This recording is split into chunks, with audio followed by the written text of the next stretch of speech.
Hi friends, అందరికీ good morning అండి. అందరూ బాగున్నారా? నేనైతే బాగున్నాను. ఈరోజు వీడియో ఏంటో మీ థంబ్‌నెయిల్‌లో చూసే ఉంటారు కదా ఫ్రెండ్స్. మ్యాక్రోనీ పాస్తాతో ఖీర్ అయితే చేసుకోబోతున్నాం, అంటే పాయసం అయితే చేస్తున్నాము. వీడియోలోకి వెళ్ళిపోయే ముందు మా వీడియోస్ నచ్చినట్టయితే వెంటనే లైక్ చేయండి, షేర్ చేయండి, కమెంట్ చేయండి, అట్లాగే సబ్స్క్రైబ్ చేయడం మాత్రం మర్చిపోవద్దు. అందరూ వీడియోస్ చూస్తున్నారు కానీ ఎవరు సబ్స్క్రైబ్ చేసుకోవట్లేదు. వీడియో నచ్చితే మాత్రం ఖచ్చితంగా సబ్స్క్రైబ్ చేసేసుకోండి. ఫస్ట్ మనమైతే 1 కప్పు మ్యాక్రోనీ అయితే తీసుకుంటున్నాము. పాస్తా అంటారు దీన్ని, పాస్తాకు బాగా యూజ్ చేస్తారు. అందుకని చెప్పి స్వీట్ అయితే టేస్ట్ చాలా బాగుంటుంది. ఒకసారి ఖచ్చితంగా ట్రై చేయండి. నేనైతే 1 కప్ తీసుకున్నాను. మీరు దీన్ని పాయసం అనొచ్చు, అలాగే కీర్ అనొచ్చు. శివరాత్రికి చాలా ఈజీగా చేసేసుకునే స్వీట్. ఇప్పుడు 1 కప్పు మనం మ్యాక్రోనీ పాస్తా తీసుకున్నాం కదా, అవి పక్కన పెట్టేసుకున్నాను. నెక్స్ట్ ఒక బాండీ తీసుకొని అందులోకి ఒక గరిట నెయ్యి అయితే యాడ్ చేసుకున్నాను. నెక్స్ట్ సన్నగా కట్ చేసుకున్న ఎండు కొబ్బరి, మీరు కావాలనుకుంటే యాడ్ చేసుకోండి, లేదంటే స్కిప్ చేసేయండి. కానీ యాడ్ చేసుకుంటే మాత్రం క్రంచీగా టేస్ట్ అయితే చాలా బాగా వస్తుంది. అందుకని చెప్పి బాగుంటుంది టేస్ట్, అందుకని యాడ్ చేసుకోండి ఎక్కువ శాతం. ఇది లో ఫ్లేమ్లో పెట్టుకొని ఫ్రై చేసుకోవాలి, ఎందుకంటే పెద్ద మంటలో పెట్టుకుంటే మాడిపోతుంది తొందరగా. అందుకని చెప్పి కొంచెం ఫ్రై అయిపోయిన తర్వాత మనం ఒక 1/2 కప్పు జీడిపప్పు ఉంటాయి కదా, జీడిపప్పు అయితే యాడ్ చేసుకోండి. మీరు ఇంకా దీంట్లో కావాలనుకుంటే పిస్తా, బాదం, కిస్మిస్ ఇట్లాంటివి అయితే యాడ్ చేసుకోవచ్చు. నేనైతే మాత్రం ఓన్లీ జీడిపప్పు, నెక్స్ట్ అలాగే ఎండు కొబ్బరి, ఇవి రెండే యూజ్ చేస్తున్నాను. ఇది కూడా లో ఫ్లేమ్లో జీడిపప్పును కూడా బాగా ఫ్రై చేసుకోవాలి. ఇవి కూడా బాగా క్రంచీగా అవ్వాలి, ఎందుకంటే మనము స్వీట్లో వేసిన తర్వాత ఇవి మెత్తబడిపోతాయి ఫ్రై అవ్వకుండా వేస్తే. అందుకని చెప్పి మనం ఫ్రై అయిన తర్వాత వేసామనుకోండి క్రంచీగా అలాగే ఉంటాయి. ఇప్పుడు ఇవన్నీ బాగా ఫ్రై అయిపోయిన తర్వాత ఒక బౌల్లోకి అయితే తీసేసుకొని పక్కన పెట్టేసుకోండి. మనం మ్యాక్రోనీ పాస్తాతో చేస్తున్నాం కదా, మీరు దీంట్లో కావాలనుకుంటే సగ్గుబియ్యం యాడ్ చేసుకొని కూడా చేసుకోవచ్చు, అలాగే సగ్గుబియ్యం లేకుండా అయినా చేసుకోవచ్చు. ఎలా చేసినా కానీ టేస్ట్ మాత్రం అద్దిరిపోతుంది. ఈజీగా స్వీట్ అయిపోవాలనుకున్నాం, లేకపోతే ఎప్పుడు రెగ్యులర్గా చేసే స్వీట్ తిని తిని బోర్ కొట్టినా కానీ మీరు ఖచ్చితంగా ట్రై చేయండి. ఇప్పుడు మనం వేయించుకున్న ఎండు కొబ్బరి, జీడిపప్పు ఒక గిన్నెలో పెట్టేసుకున్నాం కదా. నెక్స్ట్ మనం 1 కప్పు పాస్తా తీసుకున్నాం కదా. పాస్తా అంటే మ్యాక్రోనీ పాస్తా. పాస్తాలో కూడా చాలా రకాలు ఉంటాయండి, మీరు దేంతో అయినా ట్రై చేయొచ్చు. టేస్ట్ మాత్రం ఎగ్జాక్ట్గా సూపర్గా వస్తుంది. ఫస్ట్ ఇవి బాండీలో వేసుకొని కొంచెం ఫ్రై అవనివ్వాలి. అది ఫ్రై అయిపోయిన తర్వాత నేను సేమియా అయితే యాడ్ చేసుకుంటున్నాను. అందుకని చెప్పి 3 టేబుల్ స్పూన్స్ సేమియా అయితే తీసుకున్నాను. ఇవి రెండు లో ఫ్లేమ్లో బాగా క్రంచీగా అయ్యేంత వరకు ఫ్రై చేసుకోవాలి. నేను మరీ ఎక్కువగా క్రంచీగా అయితే ఇట్లా టప్పని ఇరిగిపోతాయి అని చెప్పి కొంచెం నార్మల్గా ఫ్రై చేసుకున్నాను. కాబట్టి మీరు ఇంకా కొంచెం కావాలనుకుంటే ఎక్కువగా ఫ్రై చేసుకోండి, దానికన్నా ఇట్లాగే బాగుంటుంది. ఇవి రెండు బాగా ఫ్రై అయిపోయేటట్టు ఫ్రై అవ్వనివ్వాలి. మనకి సేమియా అర్థమైపోతుంది ఎంతవరకు ఫ్రై అయింది ఏంటి అని చెప్పి. కాబట్టి ఇది ఫ్రై చేసుకోండి. ఫ్రై చేసుకునే దాంట్లోనే రెసిపీ కూడా ఉంటుంది. ఇది మా చిన్నప్పుడు మా అమ్మ అయితే చేసేది, టేస్ట్ చాలా చాలా బాగా వచ్చేది. ఎప్పుడు రెగ్యులర్గా తిన్నయే తింటాం ఎందుకు అని చెప్పి ఇట్లా ట్రై చేసేది. టేస్ట్ అయితే అద్దిరిపోయేది. తర్వాత ఆ రెసిపీ నాకు ఇప్పుడు గుర్తొచ్చింది చెయ్యాలి అని చెప్పి, అందుకని చేసేసాను. శివరాత్రికి అయితే మీరు ఇన్స్టెంట్గా స్వీట్ చేసుకోవాలనుకుంటే చేసేసుకోవచ్చు, చాలా బాగా వస్తుంది టేస్ట్. ఇప్పుడు చూసారు కదా సేమియా, అలాగే మనం తీసుకున్న మ్యాక్రోని కొంచెం రెడ్డిష్ షేడ్ వచ్చింది.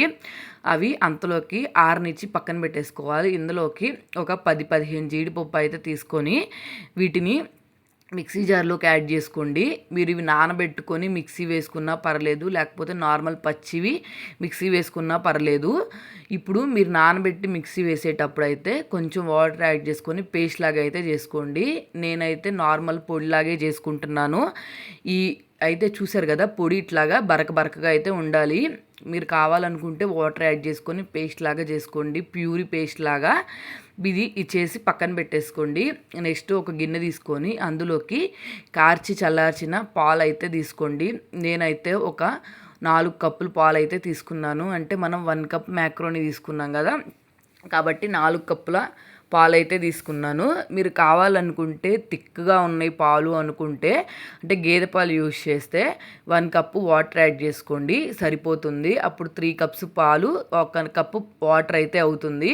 నేనైతే నార్మల్ ప్యాకెట్ పాలే యూజ్ చేస్తున్నాను. అంత చిక్కగా ఉండవు కదా, అందుకని చెప్పి ఇప్పుడు వీటన్నిటిని కొంచెం తిప్పుకొని ఒక పొంగైతే రానివ్వాలి. అంటే కొంచెం హీట్ అవ్వనివ్వాలి. కొంచెం హీట్ అయిన తర్వాత మనం ముందుగా ఫ్రై చేసుకున్న పాస్తా అలాగే సేమియా ఉన్నాయి కదా, ఈ రెండింటిని దీంట్లో బాగా మెత్తగా అయ్యేంత వరకు ఉడకబెట్టుకోవాలి. మనము ముందు వీటిని వాటర్లో ఉడకబెట్టి పాలల్లో మిక్స్ చేసుకున్నాం అనుకోండి, టేస్ట్ నార్మల్గా ఉంటుంది, అంత ఏం అనిపించదు పర్ఫెక్ట్గా. కానీ మీరు ఇలా ఫ్రై చేసుకొని ఇట్లా పాలల్లో ఉడకబెడితే మాత్రం పాస్తా టేస్ట్ అయితే అద్దిరిపోతుంది స్వీట్కి. కాబట్టి అందుకని నేను ఇలా చేశాను అనమాట. మీరు కావాలనుకుంటే అలా కూడా చేసుకోండి, పాలతో వద్దు అనుకుంటే. చూసారు కదా, ఇప్పుడు ఈ పాస్తా సేమియా వీటిల్లో కలిపేసి బాగా మెత్తగా అయ్యేంత వరకు ఉడకనివ్వాలి. ఇంకోటి ఏంటంటే, మనము చిక్కటి పాలు తీసుకున్నాం అనుకోండి, ఇక్కడ ఉడికే దగ్గర పాలు దగ్గరికి అయిపోయి పాయసం అంతా దగ్గర పడిపోతుంది. అందుకని చెప్పి కొంచెం వాటర్ ఇట్లా యాడ్ చేసుకొని మనం చేసుకున్నాం అనుకోండి, ఆరిన తర్వాత కూడా కొంచెము లూజ్గా అంటే పాలు ఉండి ఈ లిక్విడ్ కన్సిస్టెన్సీలోనే ఉంటుంది. కాబట్టి మీరు చూసుకొని వాటరు, మిల్క్ యాడ్ చేసుకునే దాంట్లోనే ఉంటుంది ఏదైనా కానీ. ఇప్పుడు ఈ మ్యాక్రోనీ అంతా బాగా కుక్ అయ్యేంత వరకు కుక్ అవ్వనివ్వాలి. ఈ స్వీట్ టేస్ట్ అయితే తింటే తెలుస్తుందండి. ఒక్కసారి ట్రై చేయండి. రెసిపీ అయితే చాలా చాలా బాగుంటుంది. మీరు ఇంకా ఈ రెసిపీని టేస్ట్ చూసారంటే పాయసం, పరవాన్నం ఇవన్నీ అసలు ఏమీ తీసుకోరు, ఇదే తింటారు, అంత బాగుంటుంది. మా అమ్మ అయితే మా చిన్నప్పుడు చేసి పెట్టేది మాకు, టేస్ట్ భలే అనిపించేది అసలు. నేనైతే ఈ పాయసము బెల్లంతో చేయకుండా షుగర్తో అయితే చేశానండి. మీరు కావాలనుకుంటే సేమ్ షుగర్ ప్లేస్లో బెల్లం అయితే యూజ్ చేసుకోండి. ఎందుకంటే పిల్లలకి పెట్టేటప్పుడు షుగర్ కన్నా బెల్లమే మంచిది కదా. కానీ దీంతో షుగర్ వేసి చేస్తేనే టేస్ట్ బాగుంటుందని నేనైతే షుగర్ అయితే యాడ్ చేసుకున్నాను. మీరు కావాలనుకుంటే అలా కూడా చేసుకోండి, టేస్ట్ బాగుంటుంది. ఈ పాలైతే బాగా దగ్గర పడిపోయి పాస్తా అయితే బాగా ఉడకాలి. సేమియాను అలాగే పాస్తా ఈ రెండు బాగా ఉడకాలి. ఉడికిన తర్వాత అయితేనే ఇది మనం మిగిలిన ఇంగ్రీడియంట్స్ యాడ్ చేసుకోవాలి. ఇప్పుడు మనం ఇందాక జీడిపప్పు పొడి చేసుకొని పెట్టుకున్నాం కదా, దీంట్లో కలిపేసుకుంటే టేస్ట్ బాగా వస్తుంది. అట్లాగే కొంచెం చిక్కదనంగా కూడా ఉంటుంది. మీరు కావాలనుకుంటే యాడ్ చేసుకోండి, లేకపోతే లేదు. మీరు పేస్ట్ యాడ్ చేసుకున్నా పర్లేదు, బాగానే ఉంటుంది. ఇంకొకటి ఏంటంటే, మనం జీడిపప్పు ప్లేస్లో బాదం పప్పు కావాలనుకున్నా కూడా యాడ్ చేసుకోవచ్చు, ఏం ప్రాబ్లం లేదు, టేస్ట్ అయితే పర్ఫెక్ట్గా వస్తుంది. ఇప్పుడు ఇది కొంచెం చిక్కబడిపోయిన తర్వాత మనం మిగిలిన ఇంగ్రీడియంట్స్ యాడ్ చేసుకోవాలి. ఏదైనా కానీ పాస్తా కానీ సేమియా కానీ కుక్ అయిన తర్వాతే మనం ఏది యాడ్ చేయడానికైనా బాగుంటుంది. మనం 1 కప్పు మ్యాక్రోనీ తీసుకున్నాం కదా, ఒక 1/2 కప్పు షుగర్ అయితే కరెక్ట్గా సరిపోతుంది. నేనైతే బై మిస్టేక్లో కొంచెం ఎక్కువ వేసాను, స్వీట్ టేస్ట్ ఎక్కువ వచ్చేసింది. కాబట్టి ఒక 1/2 కప్ అయితే కరెక్ట్గా సరిపోతుంది. దీనికైతే ఎక్కువ షుగర్ అయితే పడదు. కాబట్టి ఈ షుగర్ అంతా కరిగిపోయేంత వరకు అయితే ఉండాలి. ఇది కరిగిపోయిన తర్వాత మిగిలిన ఇంగ్రీడియంట్స్ అయితే యాడ్ చేసుకోవాలి. ఒక 2-3 టైమ్స్ మనం ఇలా తిప్పేసుకున్నామంటే షుగర్ తొందరగా కరిగిపోతుంది, అలాగే కొంచెం చిక్కబడతా వస్తుంది. నెక్స్ట్ మనం ముందుగా దంచి పెట్టుకున్న ఇలాచీ పౌడరు, అలాగే మనము కొబ్బరి జీడిపప్పు ఫ్రై చేసుకొని పెట్టుకున్నాం కదా, ఇవి బాగా మిక్స్ అయ్యేటట్టు మిక్స్ చేసుకోవాలి.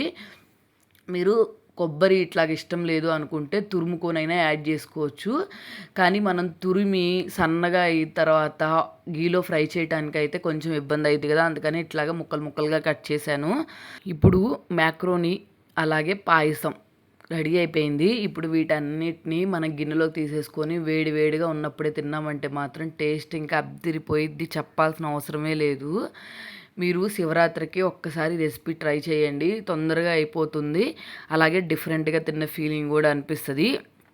నాకైతే టేస్ట్ ఎంత బాగా నచ్చిందంటే ఈ 2 బౌల్ నేనే తినేసాను, అంత బాగున్నాయి. అలాగే జీడిపప్పు, ఎండు కొబ్బరి క్రంచీగా తగులుతా, చాలా టేస్ట్ బాగుంది. నెక్స్ట్ మనం మెయిన్ దీంట్లో జీడిపప్పు పౌడర్ యాడ్ చేసాం కదా, దానివల్ల కూడా టేస్ట్ ఇంకా ఎన్హాన్స్ అయింది. కాబట్టి మీరు ఫెస్టివల్కి ట్రై చేయండి, లేకపోతే నార్మల్గా ఉన్న టైంలో ఖాళీగా ఉంటే ట్రై చేయండి. మీరు ఇంకా రెగ్యులర్గా ఏదైనా స్వీట్ చేయాలనుకుంటే ఈ రెసిపీయే చేస్తారు, అంత బాగుంది టేస్ట్. మీరు కావాలనుకుంటే దీన్ని ఆరిపోయిన తర్వాత ఫ్రిడ్జ్లో పెట్టుకొని డెజర్ట్ లాగైనా తినొచ్చు. కాబట్టి ఒక్కసారి మీకు ట్రై చేయండి, ఖచ్చితంగా నచ్చుతుంది. మా వీడియోస్ కనుక మీకు నచ్చినట్టే ఫ్రెండ్ వెంటనే లైక్ చేయండి, షేర్ చేయండి, కమెంట్ చేయండి. అట్లాగే సబ్స్క్రైబ్ చేయడం మాత్రం మర్చిపోద్దు ఫ్రెండ్స్. అందరూ వీడియోస్ చూస్తున్నారు కానీ ఎవరు సబ్స్క్రైబ్ చేసుకోవట్లేదు. ఖచ్చితంగా వీడియో నచ్చితే మాత్రం సబ్స్క్రైబ్ చేసుకోండి. అలాగే మీ ఫ్రెండ్స్కి, ఫ్యామిలీ మెంబర్స్ కూడా ఖచ్చితంగా షేర్ చేయండి. ఈ స్వీట్ అయితే వాళ్ళు తిన్నారో లేదో, లేకపోతే మీరు తిన్నారో లేదో నాకు కింద కమెంట్ సెక్షన్లో కమెంట్ చేయడం మాత్రం మర్చిపోవద్దు. సబ్స్క్రైబ్.